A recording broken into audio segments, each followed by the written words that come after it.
भाग 2 अंधेरे की पुकार। सुबह की खामोशी। सुबह के 4 बजे थे। बाहर एक गहरा कोहरा छाया हुआ था, लेकिन हवेली के अंदर कोई समय नहीं बचा था। अर्जुन की आंखें खुली। उसे याद था कि उसने आईने वाला दरवाजा खोला था और फिर सब काला। मगर अब वो हवेली के एक और हिस्से में था, एक बेडरूम जैसा कमरा जहां सब कुछ जैसे रुका हुआ था। दीवार पर एक पुराना ग्लाल घड़ी अब भी 10:15 पर अटका हुआ था। वही समय जब उसने अनामिका की लोरी सुनी थी। झूले की परछाई।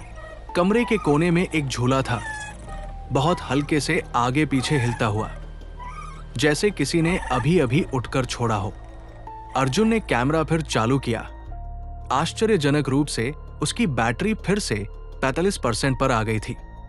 झूले पर एक छोटा सा टेडी बियर पड़ा था, जिसके सीने पर एक कागज चिपका था। मैं वही हूं जहां मुझे छोड़ा गया था। अनामिका। उसने कमरे की दीवार पर गौर किया। वहां कुछ नक्शे जैसे उकेरे गए थे, शायद हवेली की गुप्त परतों का रास्ता, तहखाने की सीढ़ियां। अर्जुन उन निशानों का पीछा करता हुआ हवेली के तहखाने में पहुंचा। एक भारी लोहे का दरवाजा था, जिस पर खून जैसे सूखे धब्बे थे। दरवाजा खुद ब खुद खुला। सीढ़ियां नीचे अंधेरे में डूबती जा रही थी। नीचे पहुंचकर उसे एक बड़ा कमरा मिला, जिसमें जमीन पर पुराने जमाने के यंत्र और लोहे की जंजीरें थी। दीवारों पर नाम उकेरे गए थे, शायद वो लोग जो यहां कभी कैद हुए थे। उनमें से एक नाम अब भी चमक रहा था, अनामिका। आत्माओं का मंडल। तहखाने के बीचों बीच एक चक्र बना हुआ था। 5 दिए जले हुए थे और हर दिए के पास एक पुराना खिलौना पड़ा था।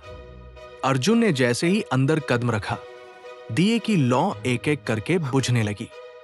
हर बुझे दिए के बाद एक साया दिखाई देता और फिर गायब हो जाता।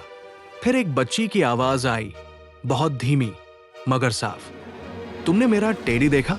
अर्जुन ने टेडी झूले से उठाकर लाया था।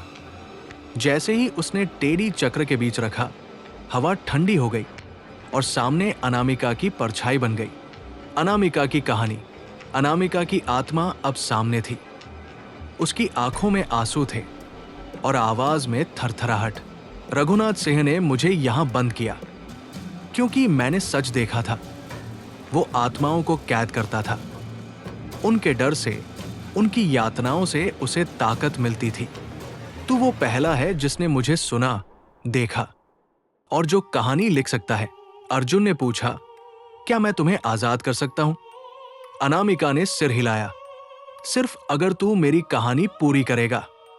जो मैं नहीं कह पाई, जो मुझे बताना था, तू सब बताएगा, वरना तू भी यही रह जाएगा। बस एक और नाम, एक और साया। दहलीज पर 2 आत्माएं। अर्जुन ने उसकी डायरी उठाई, वही जो लाइब्रेरी में मिली थी। जैसे ही उसने आखिरी पन्ना खोला, उसमें लिखा था, एक बार कहानी पूरी हो जाए तो आत्मा को मुक्ति मिलती है, लेकिन अधूरी कहानी, एक और कैद। उसने कैमरा ऑन किया और बोलना शुरू किया। मैं अर्जुन मेहरा आज अनामिका की कहानी बता रहा हूं। 1923 में वो कैसे गायब हुई और कैसे ये हवेली उन आवाजों से भर गई जो कभी बाहर नहीं निकल पाई। जैसे ही उसने कहा, द एंड, हवेली की जमीन हिलने लगी। अनामिका ने मुस्कुराकर कहा, शुक्रिया, अब तू मुझे भूलेगा नहीं। कहानी का असर। अर्जुन की आंखें खुली। वो फिर से अपनी कार में था, सुनापुर के बाहर, जैसे कुछ हुआ ही नहीं। कैमरा ऑन था, पूरा फुटेज रिकॉर्ड हो चुका था, मगर हवेली गायब थी। वहां बस एक बंजर जमीन थी, बिना किसी निशान के।